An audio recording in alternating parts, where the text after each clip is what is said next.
Ladies, gentlemen, and otherwise. I'm Lamar Haven. Welcome back to 999. 9 hours, 9 persons, 9 doors. So, when last we left our heroes, we managed to get through one ending. This one, the fourth one. Right here. So what we're going to do is that we will start from the beginning of the game with information from previous playthroughs. Would you like to overwrite this data?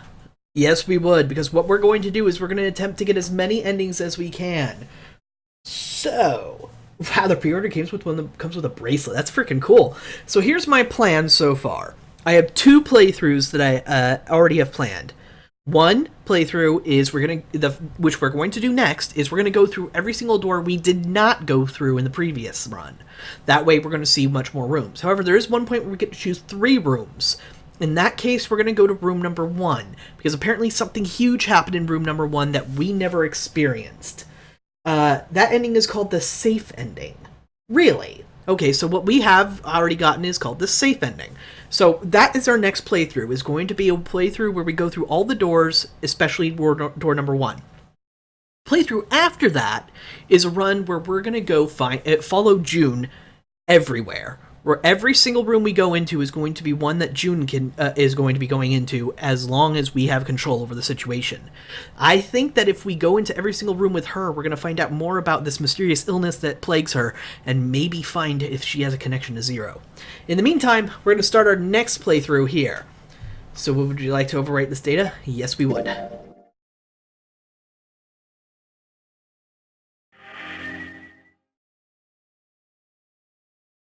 Now, because we've played through the game before, it's giving us the option, if we hold down right, I think it said, or we push the right button, then it's going to skip over Follow June. The Stalker run. Sorry if you hear a bunch of, hopping up and down and noises from my desk. My cat is being an absolute pain in the ass and refuses to leave my room. So...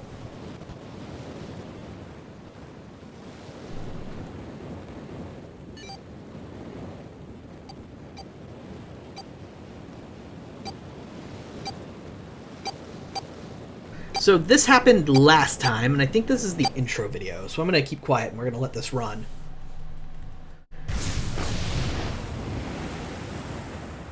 Oh, it's not an intro video, never mind. Yeah, Midnight Kirby, I feel the same way. Snake was... it was intense. So as long as we hold down the right button, it's going to skip absolutely everything we've already read, and take us to only the points that we haven't seen before. However, I think it's still going to expect us to solve the puzzles, but we know how to solve the puzzles. So... everything's going super fast. I like it. Crack, crack, crack. Chapow. Everything is awful. And now we must find a way out. Okay, so now we have to actually solve the puzzle. So, can't see the bottom, and the water's already at the bottom. Yada, yada, yada. I've got to hurry up. Oh, I can hold right whenever we do this. Okay. Alright. So, this was one of the things. Okay, screwdriver. Key. So 6 shots left. Oh crap, a blind dude! Alright, that's where this is. So we don't need that yet. Don't need that yet.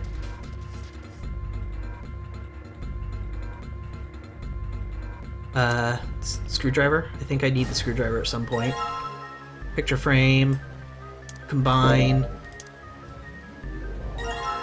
Got that off, and now we have the key that we need. Alright. Get you. Get you. And I think now we need the 2 pieces of paper.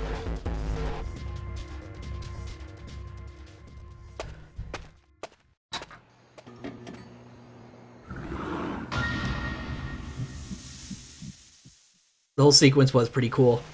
I'm expecting some great things, honestly, from the other endings. I really want to find out more.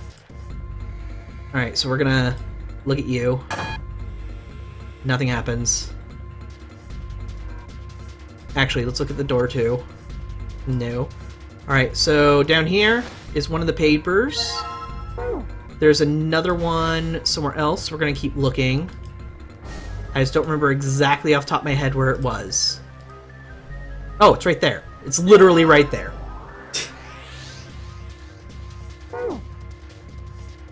Here's my plan, Sir Matt. After those 2 runs are done, after the 2 I just spoke about and planned are done, if I'm not any closer to finding out the true ending, what I'm going to do is start asking for help from chat, and they'll be able to start helping me. So let me double check, because I still have all my notes I wrote down from our last run. So what I'm going to do is I'm going to compare those notes with what we've got. Come on. There we go. Rotate you a bit. With what we've got, and as long as I have them written down, blue is that. So those numbers should be set. Okay. So I should have all the numbers set up. So we want to open blue. Anything in the keyhole. There we go. Alright, let's see what happens if I do this. Yada yada. Alright, so what we want for blue is 0, 2, 6, 3. There we go. So that remained the same. Open. File. Talks about digital roots. Stack of blue key cards. Search. Wait, hold on. Key cards with the numbers 6 through 8 on them. Got it. Did I write that down? Yep, 6, 7, 8. I have that written down, and I already know the digital root on my notes. Cool. But I'm pretty sure it's going to make me do all of these before it lets me actually, lets me out. I can't simply divine the information from my notes. So, put the key in. Red is 7,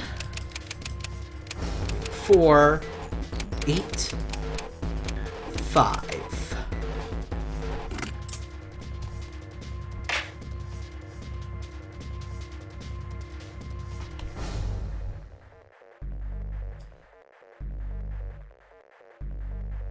I like how it handles the bad endings thing. At no point do you think, oh yes, storytelling just played, and obviously we did something wrong. No, the credits popped up after all we knew was that and planned to throw the player off. Yeah, it totally was really well done. I really liked how the bad endings are actually pieces of the puzzle. I bet you need like all the endings to be able to get the secret ending, or the true ending. And you have to know the information from each of those endings. I bet they're all super critical. Alright, these cards with number on them, I'm pretty sure this is where I'm supposed to use them. Alright, let's slide this card and see if it works. And not working. Shoot, I can't do anything with just the red cards. I think I'm going to also need the other colors, so I'm going to need to get anything out of this thing. Alright, do I have to combine them? No. Try the blue cards. Files. Digital root. Do I have digital root of 5? I don't. But I need to combine 3 of them. Oh, right. I didn't write this part down, so I need to make the digital root of 5. 8 plus 6, that's 14. That gives me a digital root of 5, but it doesn't work. So I either need 14 or 9. Wait, 9 doesn't work. What am I thinking? Duh. Reset. Digital root of 5, I need 9. No. There, that gives me 14. No, that gives me 2. Right, duh. Why am I all of a sudden unable to do this? There we go. The sequel 2. Yeah, I can't record the sequel. It's on 3DS, so I can't do anything about it. I memorize digital root of 5 part of this puzzle. I'm just going to write that down, because we're obviously going to need to do this like 4 more times. Digi root of 5 is 7 to... No. What did I just put in? Come on! 7, 6, 1. There. Wrote that down so we won't have to deal with that again. Because that was embarrassing. Did you just unlock? Yada yada. Open. Escape found. Alright, we'll swap the setup. Alright. We got a lot of things that we're gonna skip, including our introductions of everyone.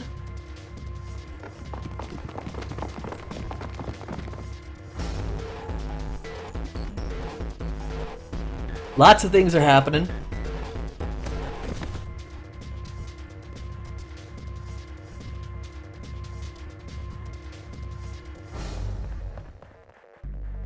Alright, it's at this point we're trying to open the doors and we haven't figured out exactly how to do so yet.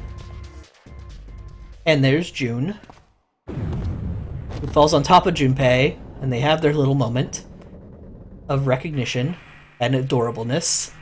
And then Zero comes onto the speaker and tells us that the game we're playing. Of course, this is probably recording, and I'm fairly certain Zero's one of us. In fact, I still strongly suspect Santa.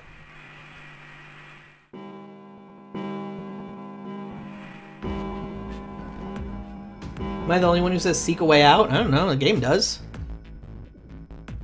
To the tune of the jingle. To the tune of the jingle. What jingle? Alright, so this is where we discover that the water's gonna not rising anymore, but it can in any moment. I wrote down all those symbols. Oh, to the jingle at the start of the puzzles? I don't think I do. I haven't noticed it.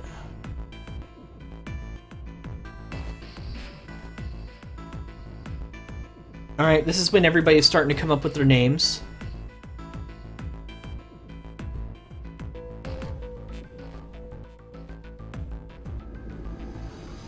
And we discover that 9 doesn't care for learning his for us learning his name.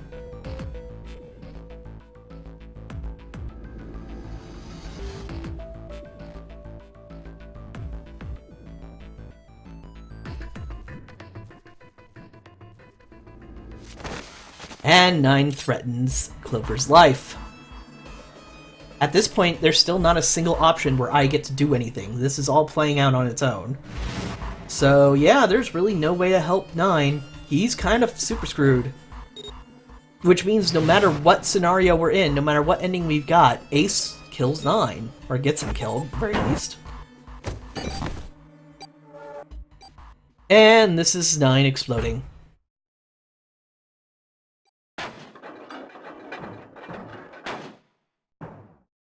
Bye-bye. Okay. Wait. It grays out a choice that I've already made. Okay, hold on. We're, I think we can check, like, what's been said. Because I kind of missed. I don't think this choice matters. As much as I liked my Junpei would choose Clive and ruined by the fact that the director said he'd choose Penta or Star. Huh, I don't think I understand what you're saying. Alright, we're gonna save. Yes, we're gonna overwrite.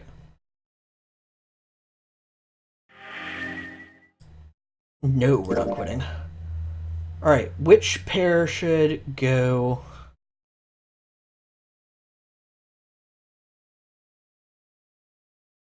Snake and 7 are who I went with. But why is this grayed out? I don't remember this choice. Death of the author? Everything's fine.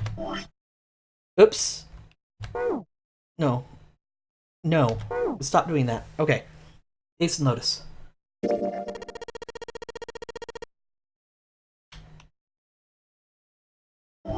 Oops. My bad. Cancel. Okay, hold on. At this point, I can't skip anything, so this is new. The pun was a little too on the nose, but the mood was still grim. Both Ace and Lotus lifted their left hands silently. He verified, and she followed suit. They'd fulfilled the conditions. If they were to pull the lever on the side... Are you guys ready? I'm gonna open it. Junpei grabbed the lever and looked back over his shoulder. Oh, now I can skip again. You didn't want to leave June alone, if I remember correctly. Right! So I had her open it. Okay, June faints. Now, the reason why I chose to go into the door I did is because I wanted to see the body. I wanted to get a good examination of what happened and figure out exactly how it works. I actually made some false assumptions, and I didn't figure it out before the game told me. Everyone who verified had to go.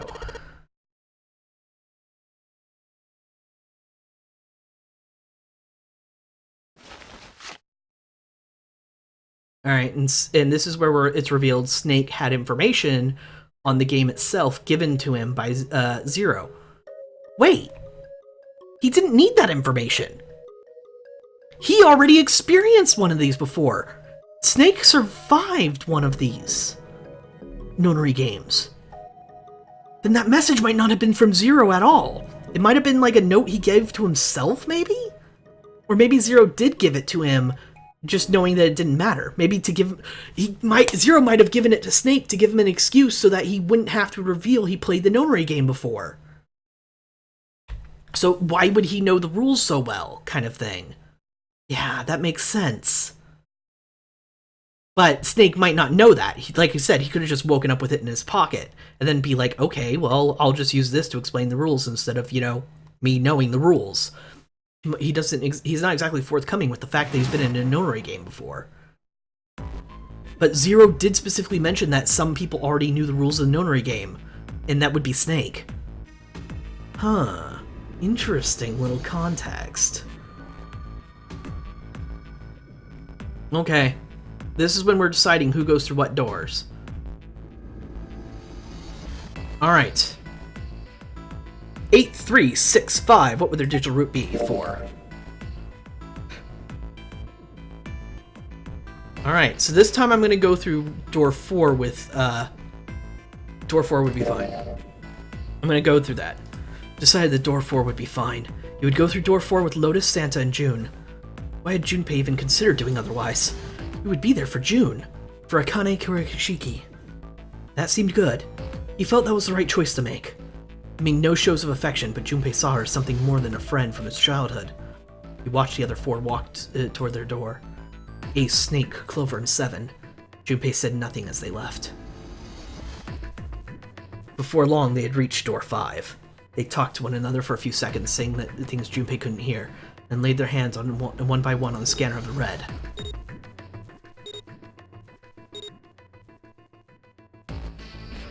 Ace grabbed the lever, his face tight with determination. He turned over his shoulder to look at Junpei and the others. Goodbye. Be careful. Open sesame. And Ace pulled the lever, the door swung open, the mouth of a great hungry beast. Beyond that door, Junpei knew lay the sad remains of the 9th man. It did not surprise him that Ace, Clover, and Seven hesitated. The body was not a pleasant thing. Snake had no such problems, as his blindness made him immune to the horror. He stepped through the door, his feet making a wet splack in the pool of blood. Okay, he might be blind, but he could still smell things that we would not perceive. That nonsense is not pleasant. Do you intend to kill me? I assume you haven't forgotten the door only remains open for 9 seconds, have you?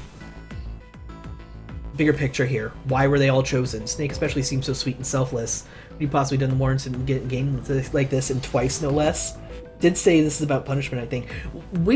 I've been making a huge assumption that this is about punishment. That Zero specifically wants each one of these people to die, but he doesn't care how many die necessarily. They all deserve to die, but they don't all deserve to be killed, I think is the distinction Zero makes. Door 5 swung shut, closing with the heavy finality of metal upon metal. Junpei and his companions scrambled to the door. They pressed their ears to it in an attempt to hear what might be taking place on the other side. It's beeping. It's just like before. Probably the sound of the detonator on the bracelet. Do you think they're okay? June's face showed her concern more plainly than words ever could. Almost as though in response to her question, a voice rang out from the other side of the door. It was Seven. Hey, there it is!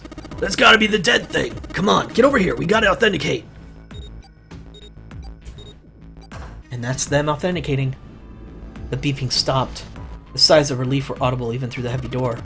Ew, looks like it stopped. Junpei and his companions lead away from the door and breathe the collective sigh of relief on their own. Hey guys, are you doing alright over there? They'd heard Seven's voice, but it wouldn't hurt to be sure. Yep, we're fine. Despite the recent dangers, Clover's voice was as bubbly as ever. Oh, hey, I'm gonna tell you about this whole dead thing, okay?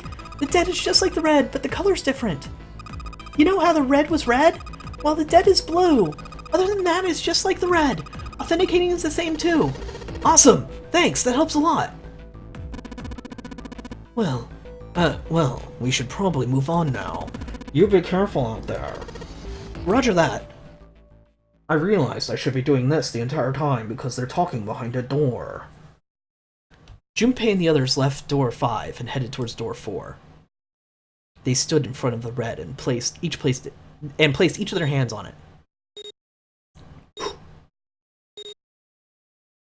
Alright. 4 asterisks appeared on the screen. Junpei grabbed the lever and turned around. You guys ready? Yeah. Sure. Let's go. None of them looked particularly optimistic, but their faces were set. Junpei nodded to them and turned back toward the red. Alright, let's go. With strength and determination, he pulled the lever.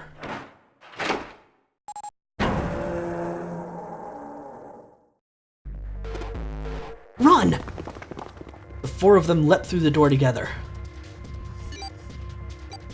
The moment they had passed through it, each heard a cold electronic sound coming from their left wrist. In the center of each bracelet, a red skull appeared and began to flash. The detonator's countdown had begun. In the long moment that each of them spent staring at their wrists. I placed a hand in front of his mouth just to muffle on purpose.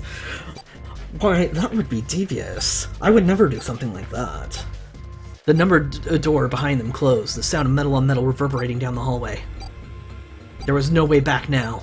They were committed. If they could not find the device to activate the detonators... Hey, where the hell is the dead? How would I know? Don't give me that crap! Start looking! I already am! They began to run, eyes looking frantically for the device that was the key to their salvation. The hallway they found themselves running down was a long one, easily 300 feet in length. On the right side stood a series of wood doors, nearly identical. If they had taken time to think, they would have likely discerned those doors lead to cabins. Don't tell me the dead is in one of those rooms! Oh no! How many rooms do you think there are? Junpei was too frightened to count properly, but at his best guess, there were 7 to 8 of them. Fuck! There wasn't time to count, be sure. Junpei ran down to the nearest door. He grabbed the knob and shook it hard. It wouldn't open. It didn't feel locked, more like someone had hammered an iron plate over the other side of the door. Junpei turned around to find another door and saw that his companions had already run to doors of their own. They did not seem to be having any more success than he had. Their own words confirmed his fears. Shit! This one's so good! Same here. It's not moving! Jun was last to speak up. As Junpei looked in her direction, his eye caught something he hadn't noticed before. A small red light. It flashed at him dimly from the end of the hallway. That's it! Over there!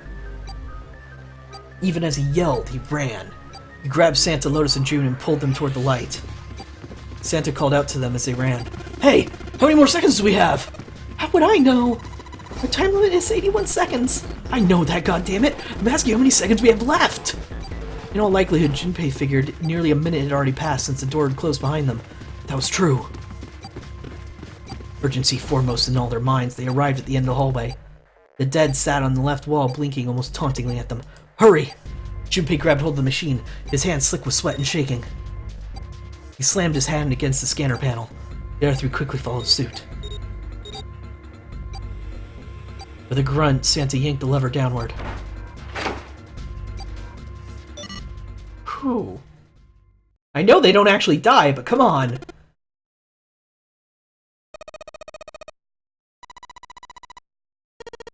Ew. Looks like it stopped. His hands beginning to steady, Junpei wiped away some of the sweat that beaded on his forehead. As they caught their breath, the 4 companions began to look around. At the end of the hallway lay a heavy-looking set of double doors. Set into the walls of the hallway on either side of the larger door were 2 smaller ones. They all needed inspecting, but Junpei began with the largest of the 3, the double doors. How many times had he come across similar doors with similar results, he wondered. Or perhaps he corrected himself. Or a lack of results. However, the door remained firm and unyielding, and refused to allow Junpei or anyone else passage. Near the handle was a small keyhole.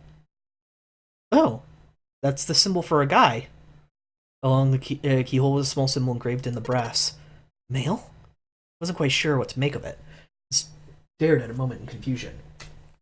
Technically that's supposed to be... Oh, that's a symbol we haven't encountered yet. Interesting. Let's write it down. He wasn't quite sure what to make of it, stared at it in a moment in confusion. It was June that corrected him. No, that's the symbol. That's not the symbol for mail. It's probably the symbol for Mars. Mars. Got it. You typed that as soon as the game answered to me, Kirby. Well, technically they are the same symbol, but I saw a number of similar symbols near the main stairway. The symbols of the solar system. The Sun, Saturn, the Earth, and now Mars. At least that's what I'm assuming. So this isn't this man symbol, it's a symbol for Mars. I think so, yes. While Junpei and June talked, Santa had disappeared. They turned to find him some distance down the hallway. He had gone to check the other doors. Eventually he reached the last of them and jogged back. It took him only a moment to catch his breath again. Here's the deal. None of the other doors open. Then that must mean... we only have 2 more doors. Lotus examined the doors on either side of a large double door. Each one had a metal plate attached to it. B92 and B93. Junpei figured they were probably room numbers. Room on the left read B92. Door on the right proclaimed that it led to B93. Alright, let's open them. Yeah. Junpei put his hand on the doorknob for the door that said room 92. Santa moved to the door room 93 and made it through the numbered doors alive. There was nothing more to be afraid of. Junpei and Santa looked at each other and nodded. 1, 2, 3. In unison, they pushed against the respective doors and promptly found themselves in a new room. June followed Junpei as he threw open the door. They turned around and saw that the door on the other side was open as well. Though the door was another person, through the door was another person, his mouth agape. It was Santa. Hey, it opened. Yeah, it did. Junpei and Santa looked at each other. They had not expected the doors to yield so easily. Lotus's calm voice broke into their thoughts. Maybe this is all part of Zero's plan. I can't say I enjoy being treated like somebody's puppet. As she headed for room 93, Lotus continued. Well, now that we have these 2 rooms, I'm sure there's something in there that will help us get out of here. Let's find it. Santa and I will search this room. Junpei and June, search the other one. Alright. Okay.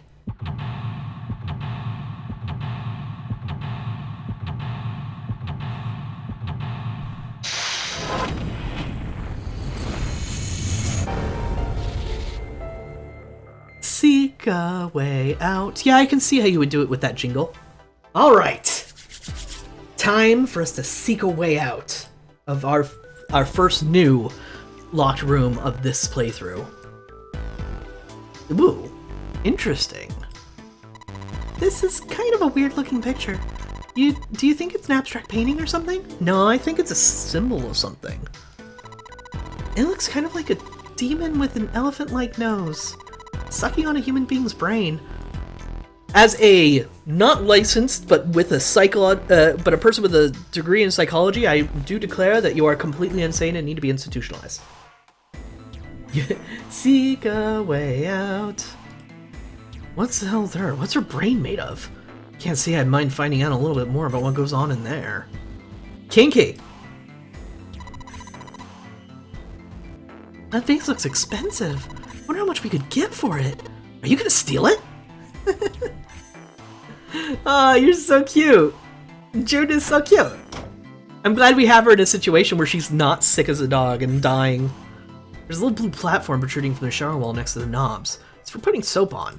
I used a shower once, so I know. Cute. That's the shower knob. Let's see if anything happens when you turn it. No water's coming out.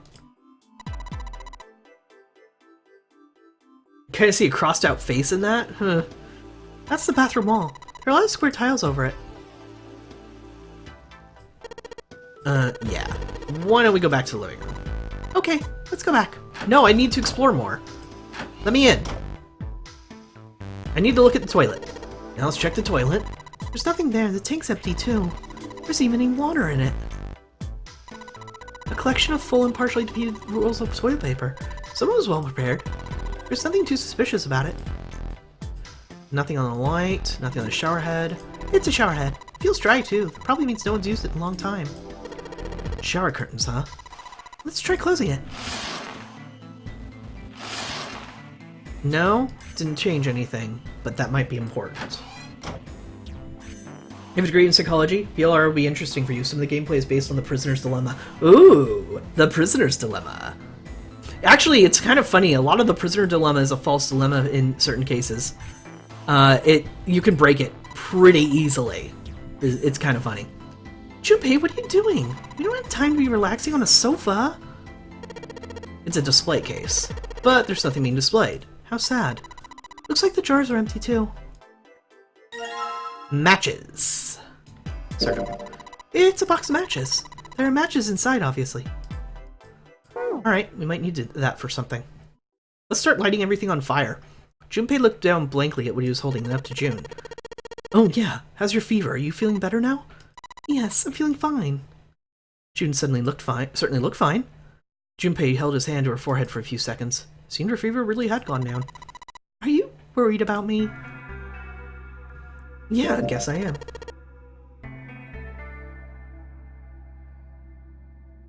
But I need you to talk about the Prisoner's Dilemma now. I love that topic. I don't know specifically. There's so many ways to break it, though. Honestly, a lot of the Prisoner's Dilemma problem is you're making assumptions about the people involved. And that is that the people involved want to get out of prison, for one, or that it's weird. The problem with the Prisoner's Dilemma is it's a contextually based problem. And if you remove some of that context, all of a sudden it falls apart. So it doesn't generalize as well as some people think. That said, I don't have anything off the top of my head. I haven't been in school for a while, and we didn't study specifically the Prisoner's Dilemma.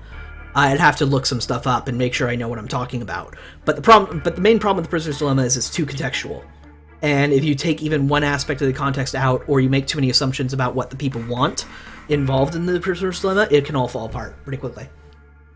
Yeah, I guess I am. June blushed and giggled. By the way, Junpei, how did you end up here? What do you mean? I told you earlier, didn't I?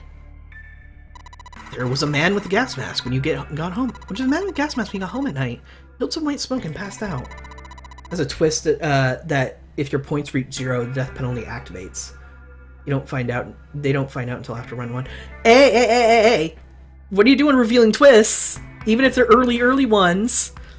Just because I can't record it now doesn't mean I won't be able to in the future. I want to keep that game blind for as long as possible. I'm doing the same thing with the Professor Layton games that are on 3DS. So be careful. When you woke up, you were on D-Deck. Yeah, that's it. But is that really the truth? What? And you don't want to spoil stuff for other people in the stream who might want... other people in the chat who might also want to play these games. Careful, Sir Matt. Junpei, are you hiding something from me? No, why would I? Well, if you think about it, this is awfully suspicious. I mean, why would two childhood friends bump into each other in a place like this? Wow! Wait, hold on! Is she mirroring the exact logic I have with suspecting her? This is... well, that actually it makes perfect sense that logic can be turned around like that. Hey, I could ask you the same thing. Are you hiding something? What would I hide? Well, I don't know. I mean, anything. I mean, you're hiding it. How would I know? You mean, like, the number of men I've dated? Junpei's heart stumbled over itself. It's okay, Sir Matt. It sounds like it was a really early game spoiler that was just more about the mechanics of the game itself, so that's not a big deal, but I'm just giving you a heads up. Try not to talk too much about VLR, because that's a thing that other people in chat might want to play, and that's definitely something I want to experience for myself at some point. That did make me more interested in the game, too. It did have that aspect. Junpei's heart stumbled over itself. Do you want to know? If it's 9, I'm going to be really curious. You had to admit, he was a little curious. Don't worry. She smiled at him. Only 18. Oh, it's a multiple of 9. Totally different. Times 0. Yeah, I guess I just haven't met Mr. Right yet. You don't have to meet Mr. Right, or Mrs. Right, or... whatever. You don't have to meet Mr. or Mrs. right away. Sometimes you date people to find out if they are. June looked a little embarrassed and scratched the back of her head with a desperate attempt to seem nonchalant. Junpei coughed quietly in much the same way. Anyway, I'm not hiding anything. Except the fact that you're sick. Just like you, Jumpy. When I woke up, I was on D-Deck. Well, you do have a point. I mean, why did Zero pick us? We haven't seen each other since elementary school. I'm glad they're having this conversation in this route, because this is an important conversation. I'm going to look up how to break the prisoner's dilemma. You might not find too much, because a lot of the traditional education on the prisoner's dilemma kind of holds it way up more than it might need to be. It's definitely an intriguing problem, and it's a wonderful thing to study in psychology, but it can be broken. You just have to make different assumptions than they're giving you. June nodded, and for a few moments she had a faraway look as if someone deep in thought. I shit Mr. Wright and Maya to stay away from him. Fair. Look for what connects the victims. That will lead you to the culprit. Do you remember Seven saying something like that? Yeah, I do. Well, that's what I'm saying. I think this must all have something to do with a classmate of ours. You got any ideas who might be? No, nothing. Oh. If that's something to do with school, then it could be one of our teachers, or... Then it could be one of... maybe the principal? Or the janitor, the lunch lady? No, I can barely remember any of them. Yeah, I know. Junpei went back to searching, feeling unpleasant and confused. Elementary school. Is there anything strange that had happened in elementary school? As he searched the room, he continued to rack his brain. Alright, back to the other screen setup, because I took way too long to swap the screen setups. It's a bottle with water in it. This is a bedroom. They probably have it here because your throat always feels dry when you wake up. Boy, do you have no idea. You know, my throat's dry, but I think that's because I'm a little nervous right now. Well, we did run a lot, so we're kind of sweaty. Hey, Jumpy, did you want to take a shower together? Whoa! Just kidding. Too late to take it back. My brain's already working out the picture. My throat's dry already. This sure isn't helping. I like that she teases him. It's light. Even if it's heavy? That's light. Cute. They really work well together. I like this. They both have this silly, dorky sense of humor. This isn't a painting. It's a map. It looks like a map of the ship's interior. Oh, this is a great find. I think it'll be really useful. Let's take it with us. It's now possible to use the map screen. Alright, let's swap the screens. Junpei took one last look at the map and then folded it up and slid it in his pocket. June looked up as he closed it. This ship is bigger than I thought. Yeah, it's probably about 900 feet long. It must be one of those fancy cruise ships. Of course, it doesn't really look like a cruise ship. Everything in here is really retro. Even if it's some sort of style choice, there's just too much. Do you remember what Zero said? On April 14th, 1912, the famous ocean liner, the Titanic, crashed into an iceberg. After remaining afloat for 2 hours and 40 minutes, it sank beneath the waters of North Atlantic. Do you think maybe this boat and the Titanic have something to do with each other? That's a good point. I doubt he would have mentioned it if there wasn't a reason. Junpei took a moment to look around the room. You think this boat is a replica of the Titanic? A replica? Yeah, you know, like a copy of the actual boat. Who on earth would make something like that? Fans? Crazy Titanic fans? No way! Do you even know how much money that would take? No idea. But all they've got to do is break even, you know. Break even? Yeah. They could use it as a cruise ship. Climb aboard a piece of history. Sail around the world in the resurrected Titanic. Hell, with marketing like that, they'd probably have even more customers than they know what to do with. Do you really think people would want to ride a ship that was such an ominous past? It's the site of the worst accident in history. Over 1,500 people died. I wouldn't be surprised if you get cursed just for going. A curse, huh? Jumpy, do you believe in that sort of thing? You know, curses and stuff? I'm gonna say I do. I don't. Yeah, well, I guess so. To a certain extent. Junpei scratched his temple. What about you? Nah, I guess it's kind of a dumb question. Yes, I do believe in curses. In fact, I think it was a curse that sunk the Titanic. What? A curse sank the Titanic.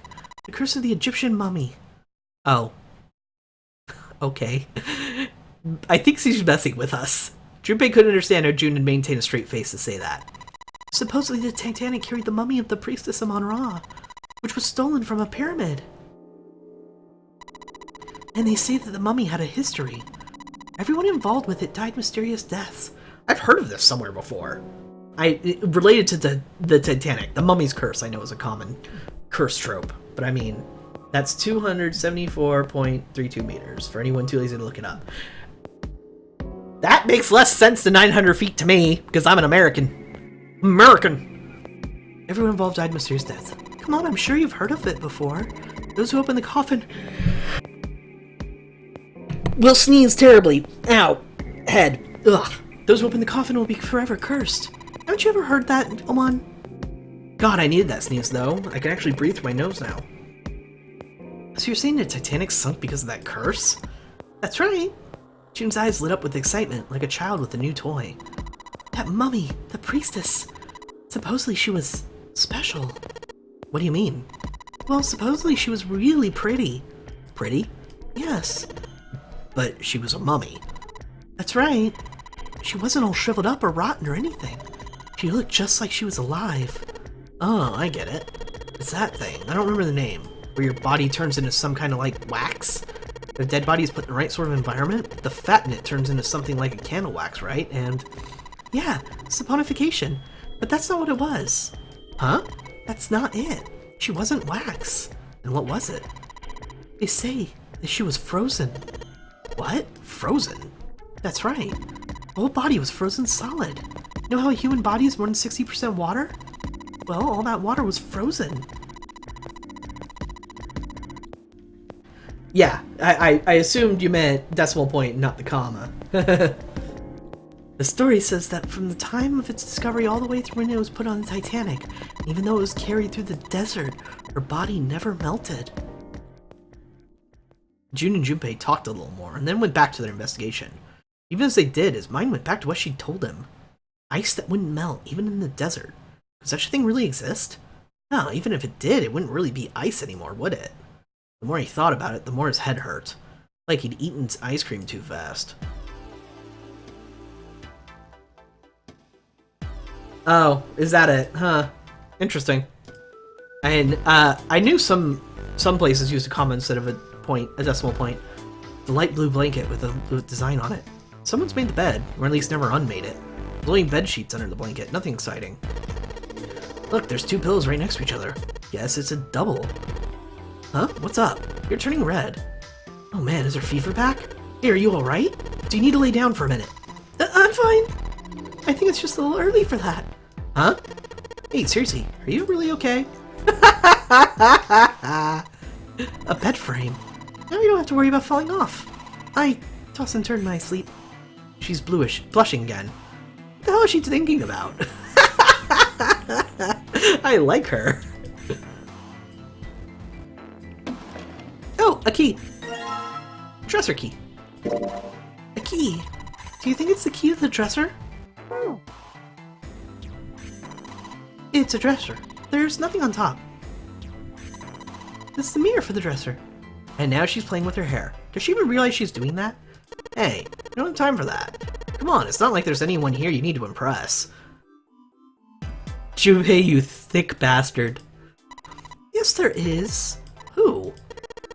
What? Why are you so quiet all of a sudden? Ah, forget it, Junpei. Junpei.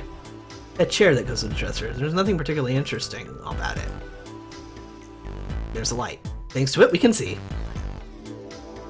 Do I put the key in? No, it doesn't want me to put the key in. Nothing in the display case. The drawers are empty too. Junpei, where are you going? I was thinking of going over to Lotus's room.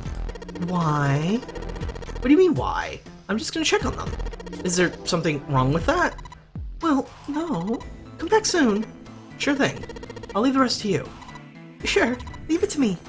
Alright, off to the other room. I got a hint of jealousy there. Just a hint! Oh, hey. It's a tile with black and white pattern on it. That's a square tile. There's a square tile in this frame. It's glued in there pretty well. I don't think you can take it out. Looks like a valuable vase. Empty, though. Seems to be a room on the left side of the vase. Oh, there's a room. Okay, I see what they're trying to say. Because you couldn't see it from that angle, they were like, let's just tell you. This is the bathroom wall. The whole wall is covered in the square tiles. Is there anything in the toilet? Guess not. Wait! The tank's empty too. This place doesn't have a shower curtain. It's from this room. Well, there's a shower. There are shower curtains in the bathroom that June was checking out. But you're saying this bathroom doesn't have any? Yeah, that's right. There's probably a reason why. Some toilet paper. We've got 2 rolls, I guess.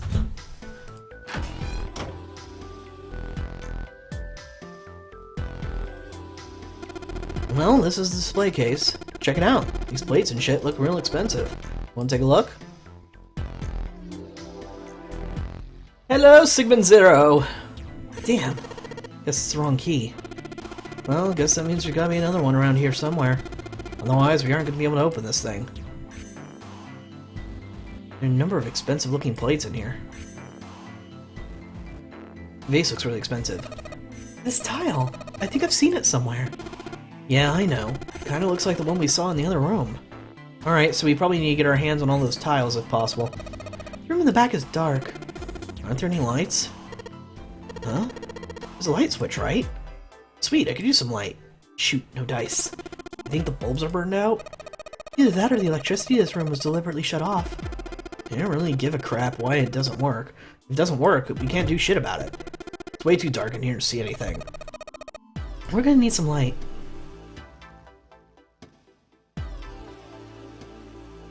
Making sure it's going as planned. Is that a light? Got her tell in the dark. I wonder if this is what they call irony. To figure this out, if there's a light, we need a light. Talk about a catch-22. Kevin says something about life, though, don't you think? Let's see if this... Yes! Worked! Got one of them plates. This is a strange design. Is it ceramic? Doesn't look like there's any puzzles in it. They're matches. They won't be enough to set fire to anything very big. How about the door at the end of the hallway? No, are you an idiot? Well, maybe there's a way. We might be able to use Junpei clothes as to build a bigger fire. No. Please don't do that. June's already awkward enough without you lighting my clothes on fire.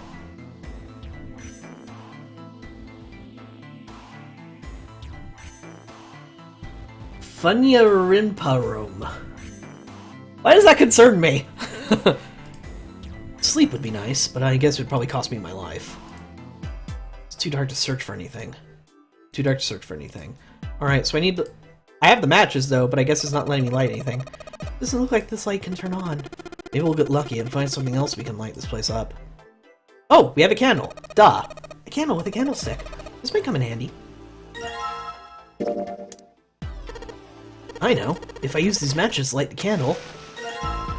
That was a little too easy. Awesome. With light from the candle, we can take a look around over there. But it gets so hot when I hold it. I want to put it down. Well, why don't you set it on top of the dresser? It's flat there. At least it won't fall over. Oh, yeah. Good idea. I just did a Google search for that for a minute. Closed it quickly for spoils. Is that a meme of some sort? In this game's... Oh. Let's not discuss that, then. Hey, it got pretty bright. Now we can look around a little. If at some point that meme doesn't become a spoiler of some kind, feel free to explain it. There's a picture of an old cruise ship. Is it the Titanic?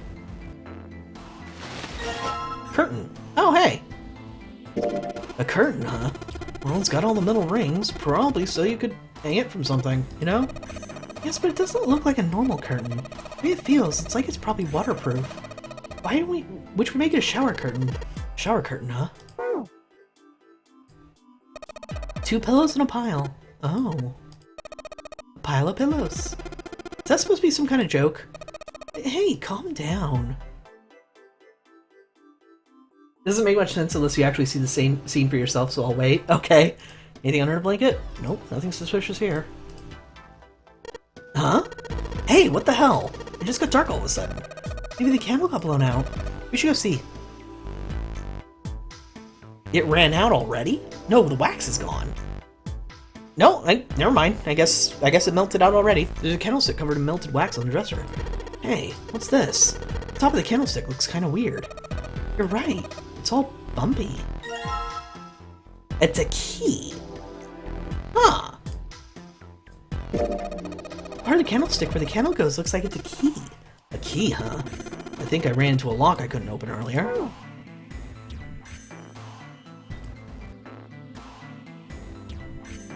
It's a glass door in the display case. It's locked tight. Can't get it open.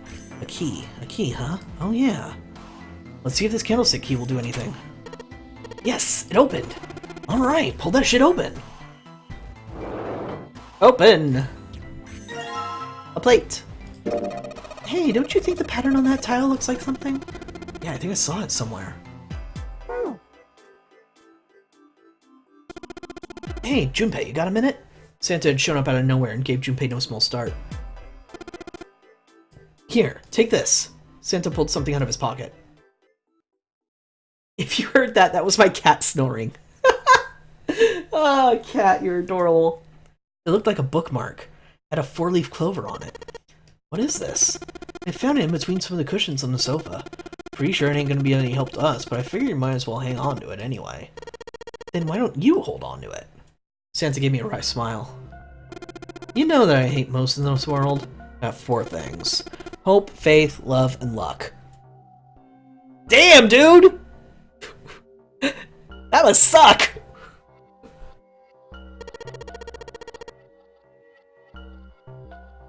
Totally didn't think it was a chess piece or anything.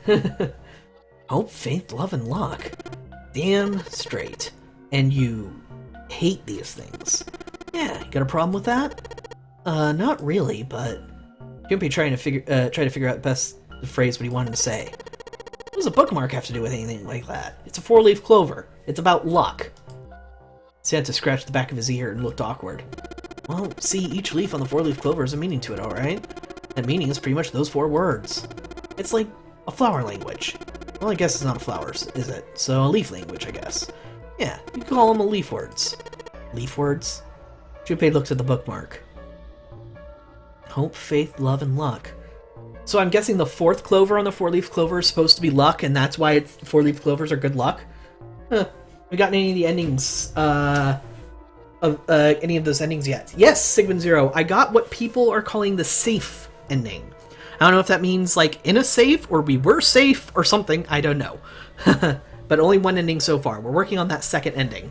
This run-through is going to be all the doors that we did not take in the first playthrough, including door number 1, which was apparently very important. The playthrough after that, I'm going to go through every door in which June goes through, to try and make sure that I get all of her story. If after that run I haven't come up with any more runs that I want to do, I'm going to invite the chat to help me figure out how to get the rest of the endings or the true ending. Yoshkev, hello! Means to note you got from the safe. Possibly.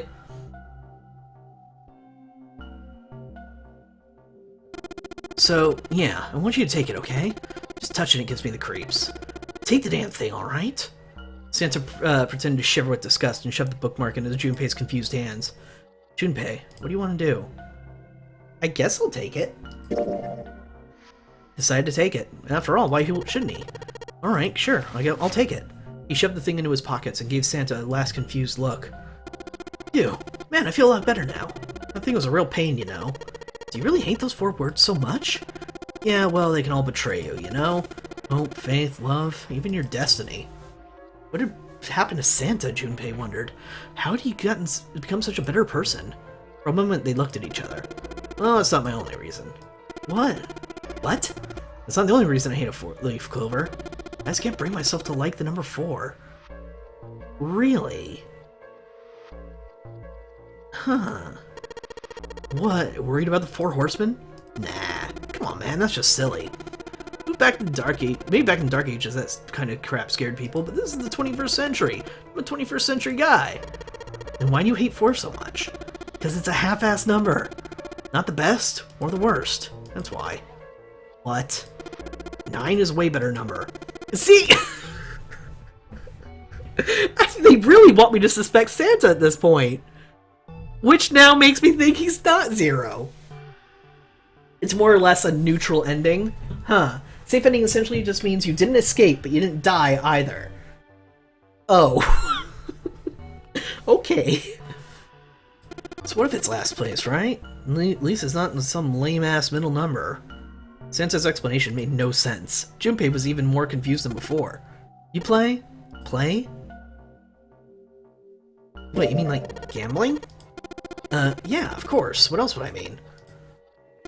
In Baccarat, the best possible hand totals 9. They call it Le Grande. But the lowest, most worthless cards, the zeros, they call Monkey. Just like the guy in charge of this game, huh? Zero's a monkey. Santa blinked, utterly stunned. He began to laugh. Oh man, you're totally right! The guy who trapped us here in here's sure one hell of a monkey. That was when Lotus spoke up. You know, if you think about it, the nunnery game is a lot like Baccarat. Apparently she'd been listening. We learned a bit about Baccarat last time because we needed, it was Seven and Snake who were with us, and you needed to do some Baccarat reasoning to get out of one of the puzzles. So it's interesting that this is playing into when we have nothing to do with Baccarat, and it's still coming up. So that means it's important. Of course, it doesn't use any of that stupid digital root junk. You just drop the tens digit, and that's it. Still, it does have the same idea of your final number needing to be a single digit. Oh, yeah, I guess you got a point. And in both games, whoever has 9 wins. Person who makes 9 wins? Did you forget already? Don't you remember what Zero said? The exit is hidden, but it is there. Seek the exit. Seek the door that carries a 9. So, if you want to get off this boat, we have to make a team whose numbers have a digital root of 9. And only the people in that team are going to make it out alive. Of course! That's why it's called the nunnery game. What? Huh? You don't know? Nonary means something derived from 9, or base 9. Oh. That makes more sense.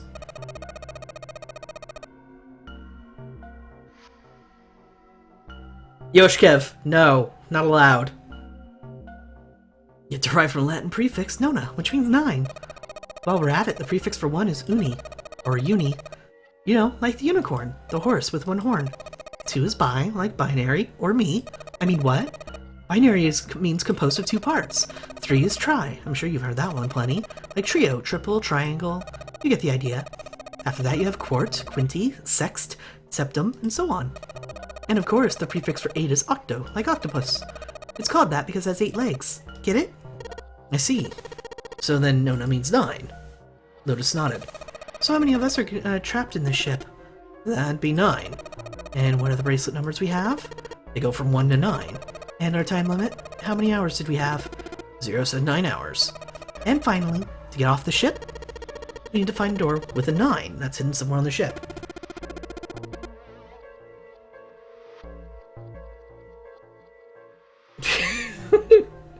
Because he hates clovers and there's love in clover. Not allowed, Yoshkev. Not allowed. I should time you out for this. By making a team with a digital root of 9. Lotus nodded again. And there you have it. The number 9 is everywhere in this game. He's got a real theme of 9s for this whole thing. No wonder it's called the nunnery game.